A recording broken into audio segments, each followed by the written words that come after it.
Hatrany an-trano no hitondrana ny teny fiarabana ho anao mpanaraka ty fandarina zany malaza ity. Taoriana ny fanambarana izay navoaka ny volana Eoropeanina mikasika indrindra ny tontolo mpifidianana eto Madagasikara ary nitondrana izy ireo fanankinana ho an'ny voameram-pirenena mahaleo tena misana ny fifidianana NANCENI sy ny fitsarana avo momba ny lalam-pandrenona ny ACC ny amin'ny toerana misy ny filoha mpitatana ireo andraikitra roa ireo dia ny voamera mahaleo tena izany sy ny andrim-panjakana ACC dia nivoaka tamin'ny fahanginana ny filohan'ny CENI sy ny filohan'ny ACC. Ny filohan'ny CENI dia nilaza fa ny eo anivon'ny andrim-panjakana mpanao lalàna izany hoe ireo parlementaire no manana andraikitra sy manana tokony fomba fijerina manoloana indrindra ny pitsopitson-dalàna sy mety ho fandaminana an'ireo lalàna samihafa hanatsarana ny tontolo mpifidianana ho an'ny ho avy. Fa ny fanankinana teo anivon'ny volana Eoropeanina momba azy sy ny fifandraisana manokana amin'ny vadiny izay ao anatin'ny gouvernement amin'izao fotoana izao dia tsy nanan-kambara manoloana izany ny filohan'ny CENI. Androany indray kosa dia naneho valan-dresaka ho an'ny mpanao gazety ny filohan'ny ACC. Ny filohan'ny ACC izay nitondra ny fanankinana amin'izay fanankinana ihany koa nataony vondrona Eoropeanina azy. Izany hoe valo ny fanankinana ny valan-dresaka ho an'ny mpanao gazety izay notanterahany androany. Ny an'ny filazana fa tsy mbola kandida Andriamatoa Andry Rajoelina ka sarotra ny ilazana fa manana fifandraisana akaiky na anisan'ireo izay hanana fiandaniana amin'izany filoha ankehitriny izany izay mety ho kandida amin'ny taona 2024 ny tenany. Ny vonona Eoropeanina manko dia milaza fa manahy ihany ny fifidianana ho avy eo ny amin'ny fiandaniana ilay endriky ny fifidianana ho avy eo izay anahiana fitongilanana no nambarany teo anivon'ny vonona Eoropeanina. Rehefa nieno izy ireo tamin'ny iraka manokana izay nandalo ny CCS teto Madagasikara ary nitarihany Christian Preda. Christian Preda moa dia namoaka ny valin'izany fanadihadiana sy tombana izany tamin'ny alalan'ireo rapport final ka nilazana izy ireo ny zavatra marobe tokony ho hatsaraina raha tena na fifidianana madio ekeny rehetra eto Madagasikara. Nambaran'izy ireo fa tsy no hajain'ny fitondrana tsakany sy andavany ireo toromarika na recommandation nataon'ny vonona Eoropeanina tamin'ny fifidianana 2024.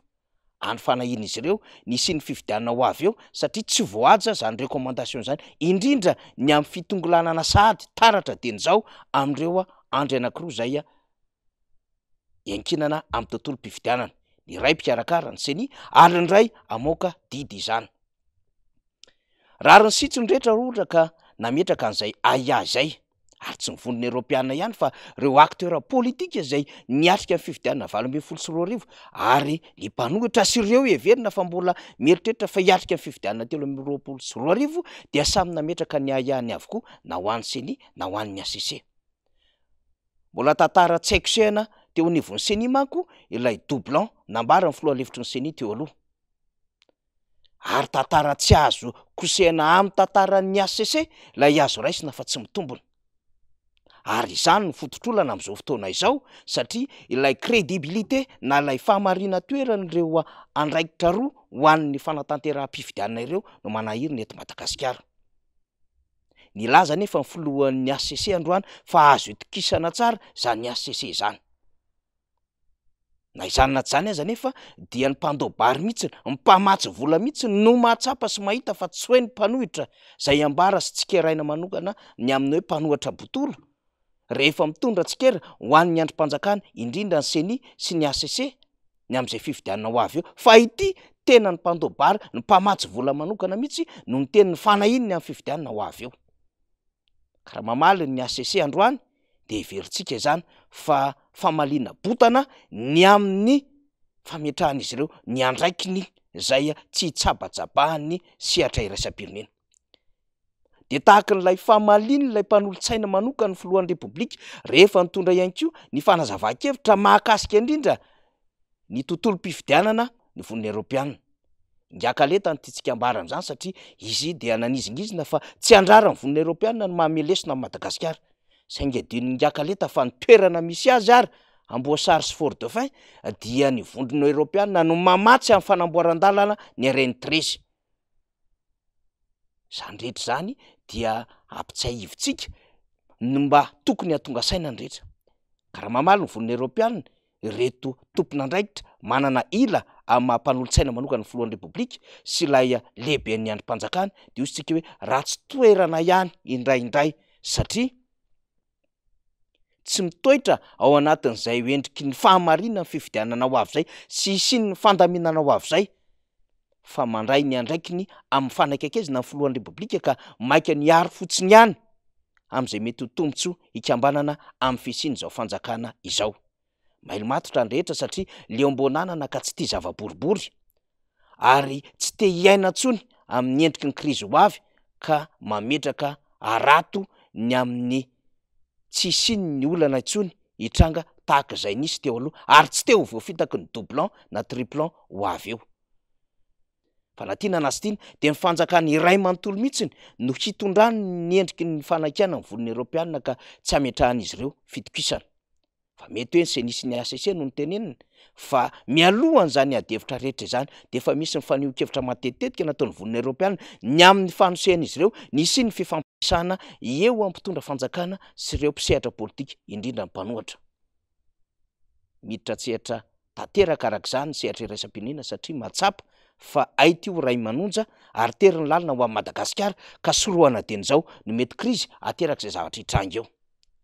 Ny akaiky kely de ny krizy post-électorale satria mampanabe ny ihany ny endriky ny fifidianana ho avy eto Madagasikara ka sorohana amin'ny androndroa voalohany indrindra ny concertation nationale ary ny faharoa amin'ny alalan'ny fandaminana ireo tompon'andraikitra isana an'izany fifidianana zany.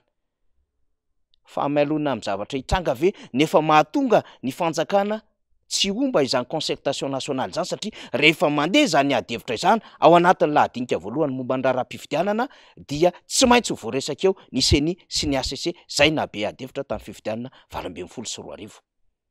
Adevitra mbola tsy mifarana zany ary hitondrana ny resaka eo anivon'ny tontolo ny fomba fanaovana politika. Miditra tsehatra amin'izao fotoana izao ny EIZA ary milaza ny ambassadeur vaovao ny vonina Europeanina fa ametraka fiaraha-miasa matotra amin'ny Madagasikara raha nanatitra ny taratasy izay manambara azy ho anisan'ireo ambassadeur dia Isabelle Delattre izany. Tsy tongatonga foana ny fanehoan-kevitra androany raha omaly ny efa nametraka ny taratasiny izany ambassadeur vaovao ny vonina Europeanina izany. Amin'ny politika dia tsisy zavatra mandeha amin'ny azara izany ary tsisy zavatra mandehandeha zay tsy misy vaovao sy anto-kevitra mihodina any ambadika any fa misy antony avokoa. Raha tsika miandalana zany fa zay aloha ny zava-misy ka nitaterina tato anatin'ity fandarina ity. Makasitraka tompolahy, makatelina tompoko vavy.